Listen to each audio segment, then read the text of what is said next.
கடந்த ஒரு வாரமாக சோசியல் மீடியாவில் இது ஏன் ட்ரெண்டிங் உங்கள் எல்லாருக்கும் தெரியும்னு நினைக்கிறேன்.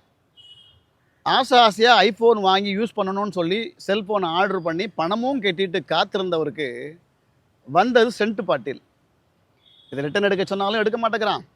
ஏன் இதை அமிச்சிங்க, நான் கேட்டது செல்ஃபோன் தானே அப்படின்னு கேட்டால் கூட அதுக்கு சரியான பதிலும் இல்லை. நீங்கள் ரிட்டன் போடுங்க, பார்த்துக்கலாம்.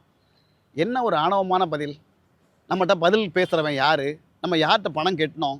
இந்த மாதிரி நம்மளுக்கு மாற்றுப் பொருள் வந்துருச்சு, இதை அவன் நம்மளால் திருப்பி அனுப்பிச்சிட்டு பேமெண்ட் வாங்க முடியுமா? இல்லை நம்ம நினச்ச பொருளை வாங்க முடியுமா? எல்லாமே கேள்விக்குறி தான். நம்ம பலமுறை சொல்லியிருக்கோம், நம்மளை சுற்றி பல கடைகள் இருக்குது, தெருவுக்கு 4 செல்ஃபோன் கடை இருக்குது.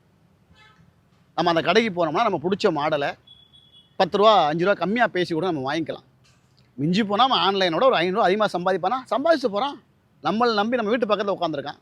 கண்ணுக்கு தெரியாத ஏதோ ஒரு கேப் மாதிரியை நம்பி பணத்தை நம்ம அமுச்சிட்டு 4-5 நாள் காத்திருக்கோம். இன்றைக்கி வந்துடும், நாளைக்கு வந்துடும், நாள் கழிச்சு வந்துடும்ன்ட்டு. ஆனால் வரது என்ன?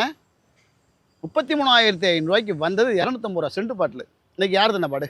உன்னால் யார்கிட்ட போய் கேட்க முடியும்?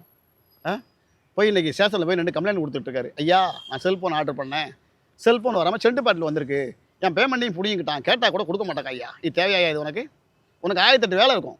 நம்ம அதான் சொல்கிறது, 500 ரூபா 1000 ரூபா கம்மியாக கிடைக்குதுன்னு எங்கேயோ கண்ணுக்கு தெரியாமல் இருக்கிற ஒருத்தனை வாழ வைக்காதீங்க. அவன் நமக்கு எந்த ரூபத்தில் ஆப்பு சொருவான்னு நமக்கே தெரியாது. நான் ஏற்கனவே ஒருத்தர் 1,80,000 கொடுத்து லேப்டாப் ஏதோ ஆர்டர் பண்ணியிருக்காரு. அவருக்கு பார்த்தீங்கன்னா யூஸ் பண்ண லேப்டாப்பை கொடுத்து அனுப்பிச்சிக்கிறான். 2வது வாட்டி ரிட்டர்ன் போட்டிருக்காரு, 2வது வாட்டியும் அதுதான் வந்திருக்கு. இந்த மாதிரி பல கேப் மாதிரி தானே நடக்குது. அதனால் தயவு செய்து நம்ம சுற்றி இருக்கக்கூடிய, நம்மளை நம்பி இருக்கக்கூடிய வியாபாரிங்களுக்கு நீங்கள் வாழ்வு கொடுங்க. அவங்ககிட்ட போய் நீங்கள் 1000 ரூபா கம்மியாக பேசலாம். பொருள் ஏதாவது ஃபால்ட்னா கொடுத்துட்டு 2 நாளில் ரீப்ளேஸ்மெண்ட் வேறு பொருளை கொடுத்துருவாங்க. இல்லை ஏதாவது ரிப்பேர்னா சரி பண்ணி கொடுத்துருவாங்க. நம்ம உரிமையோடு கேட்கலாங்க. யோ, உன்னை நம்பி தானே நான் வந்தேன், ஏன் அப்படி பண்ணிட்டேன், வேறு மாற்றி கொடுத்தேன்னா உடனே கொடுத்துருவான். எங்கேயும் ஓட போகிறதில்ல. ஏன்னா நம்மளை நம்பி லட்சக்கணக்கில் மோல் போட்டு கடை வச்சுருக்கான். இதெல்லாம் நம்பாமல் டக்கு டக்கு டக்கு டக்குன்னு தட்டுறது.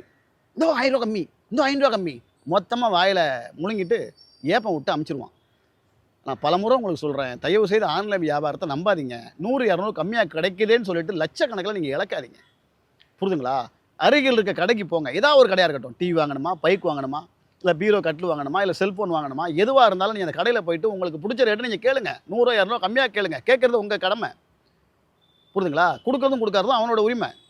அது வரைக்கும் பொருள் அவங்க கையில், காசு உங்கள் கையில் இருக்கும். நீங்கள் பிடிக்கலையா வேறு கடைக்கு டக்குன்னு போய் வாங்கிக்கலாம். ஆனால் அந்த மாதிரி வாங்கினதுக்கப்புறம் நம்ம ஒன்றுமே பண்ண முடியாது. தயவு செய்து ஆன்லைன் நம்பி ஏமாறாதீங்க.